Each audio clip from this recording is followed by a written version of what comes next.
بسم الله الرحمن الرحيم. تخريج أمهات الستة للشيخ حافظ محمد إقبال حفظه الله. كتاب بدء الوحي. باب كيف كان بدء الوحي إلى رسول الله صلى الله عليه وسلم. حديث نمبر 2 عن هشام بن عروة عن أبيه عن عائشة أم المؤمنين رضي الله عنها أن الحارث بن هشام رضي الله عنه سأل رسول الله صلى الله عليه وسلم فقال: يا رسول الله، كيف ياتيك الوحي؟ فقال رسول الله صلى الله عليه وسلم: أحيانا ياتيني مثل صلصلة الجرس وهو أشده علي، فيفصم عني وقد وعيت عنه ما قال، وأحيانا يتمثل لي الملك رجلا فيكلمني فاعي ما يقول. قالت عائشة رضي الله عنها: ولقد رأيته ينزل عليه الوحي في اليوم الشديد البرد فيفصم عنه وإن جبينه ليتفصد عرقا. Aisha, the mother of the faithful believers, Al-Harith bin Hisham, asked Allah's Messenger, peace be upon him, O Allah's Messenger, peace be upon him, how is the divine inspiration revealed to you? Allah's Messenger, peace be upon him, replied, sometimes it is revealed, like the ringing of a bell. This form of inspiration is the hardest of all, and then this state passes off after I have grasped what is inspired. Sometimes the angel comes in the form of a man and talks to me, and I grasp whatever he says. Aisha added, verily, I saw the Prophet, peace be upon him, being inspired divinely on a very cold day, and noticed the sweat dropping from his forehead as the inspiration was over. Takhrij al-Hadith. On this topic, Imam Bukhari, may Allah have mercy on him, has compiled 2 hadiths.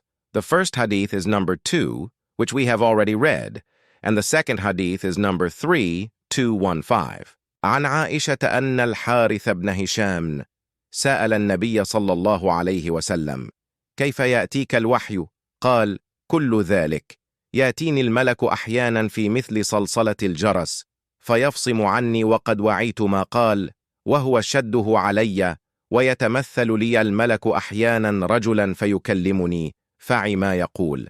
In باب كيف كان بدء الوحي, Imam Muslim has compiled 1 hadith. عن عائشة أن الحارث بن هشام سأل النبي كيف ياتيك الوحي فقال: أحيانا ياتيني في مثل صلصلة الجرس وهو أشد علي ثم يفصم عني وقد وعيته، وأحيانا ملك في مثل صورة الرجل فأعي ما يقول. In باب كيف كان بدء الوحي, Imam Tirmizi has compiled 1 hadith. عن عائشة أن الحارث بن هشام سأل النبي كيف ياتيك الوحي فقال رسول الله: أحيانا ياتيني مثل صلصلة الجرس وهو أشده علي، وأحيانا يتمثل لي الملك رجلا فيكلمني فأعي ما يقول. قالت عائشة: فلقد رأيت رسول الله ينزل عليه الوحي في اليوم الشديد البرد فيفصم عنه وإن جبينه ليتفصد عرقا. In باب كيف كان بدء الوحي, Imam Nisai has compiled 2 hadiths. عن عائشة قالت: سأل الحارث بن هشام رسول الله صلى الله عليه وسلم: كيف ياتيك الوحي؟ قال: في مثل صلصلة الجرس فيفصم عني وقد وعيت عنه وهو أشده علي، وأحيانا ياتيني في مثل صورة الفتى فينبذه إلي. And hadith 935 عن عائشة أن الحارث بن هشام سأل رسول الله صلى الله عليه وسلم: كيف ياتيك الوحي؟ فقال رسول الله صلى الله عليه وسلم: أحيانا ياتيني في مثل صلصلة الجرس وهو أشده علي فيفصم عني، وقد وعيت ما قال، وأحيانا يتمثل لي الملك رجلا فيكلمني فأعي ما يقول. قالت عائشة: ولقد رأيته ينزل عليه في اليوم الشديد البرد فيفصم عنه وإن جبينه ليتفصد عرقا. In باب كيف كان بدء الوحي, Imam Malik has compiled 1 hadith. عن عائشة أن الحارث بن هشام سأل رسول الله كيف يأتيك الوحي؟ فقال رسول الله: أحيانا يأتيني في مثل صلصلة الجرس وهو أشده علي فيفصم عني، وقد وعيت ما قال، وأحيانا يتمثل للملك رجلا فيكلمني فأعي ما يقول.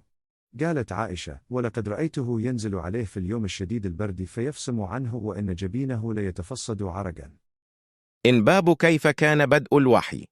Imam Ahmad has compiled 4 hadiths. حدثنا محمد بن بشر حدثنا هشام بن عروة عن أبيه عن عائشة أن الحارث بن هشام سأل رسول الله صلى الله عليه وسلم: كيف يأتيك الوحي؟ قال: أحيانا يأتيني في مثل صلصلة الجرس وهو أشده علي ثم يفصم عني، وقد وعيت، وأحيانا يأتيني ملك في مثل صورة الرجل فأعي ما يقول.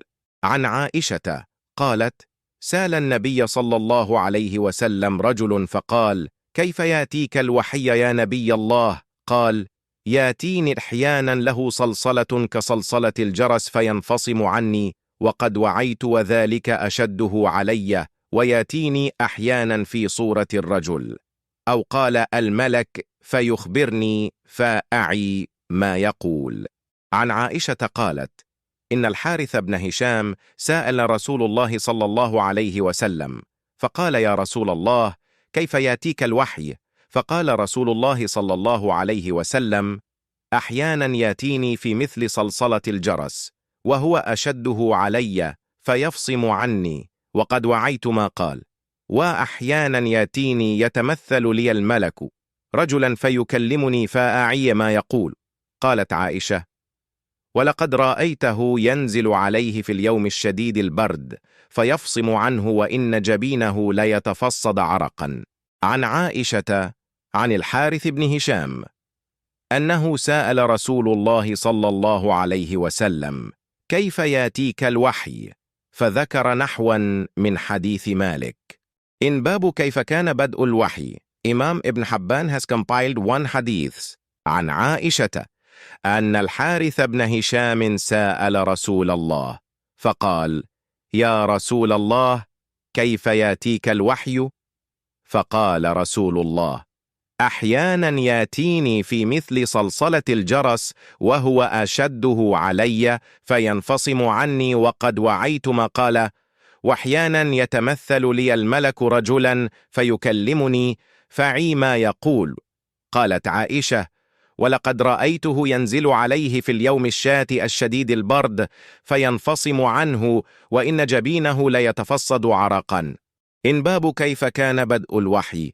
Imam Bayhaqi has compiled 1 hadith عن عائشة أن الحارث بن هشام رضي الله عنه سأل رسول الله فقال: يا رسول الله، كيف يأتيك الوحي؟ فقال رسول الله: أحيانا يأتيني مثل صلصلة الجرس وهو أشده علي فيفصم عني وقد وعيت ما قال الملك، وأحيانا يتمثل لي الملك رجلا فيعلمني فأعي ما يقول. قالت عائشة رضي الله عنها: ولقد رأيته ينزل عليه الوحي في اليوم الشديد البرد فيفصم عنه وإن جبينه ليتفصد عرقا. قال القعنبي: فيكلمني. إن باب كيف كان بدء الوحي. Imam Tibrani has compiled 3 hadiths عن عائشة عن الحارث بن هشام قال: سألت رسول الله صلى الله عليه وسلم: كيف يأتيك الوحي؟ قال: يأتيني صلصلة كصلصلة الجرس، ويأتيني أحيانا في صورة رجل يكلمني كلاما وهو أهون علي فيفصم عني وقد وعيت. عن عائشة أن الحارث بن هشام سأل رسول الله صلى الله عليه وسلم: كيف يأتيك الوحي؟ فقال النبي صلى الله عليه وسلم: أحيانا يأتيني في مثل صلصلة الجرس وهو تشد علي فيفصم عني وقد وعيت ما قال، وأحيانا يتمثل لي الملك رجلا فيكلمني فعي ما يقول. قالت عائشة: ولقد رأيته ينزل عليه في اليوم الشديد البرد فيفصم عنه وإن جبينه ليتفصد عرقا. عن عائشة قالت: سأل الحارث بن هشام رسول الله صلى الله عليه وسلم: كيف يأتيه الوحي؟ قال: يأتيني أحيانا مثل صلصلة الجرس فيفصم عني وقد وعيته وهو الشد علي، ويأتيني أحيانا الملك في صورة الرجل فاعي ما يقول.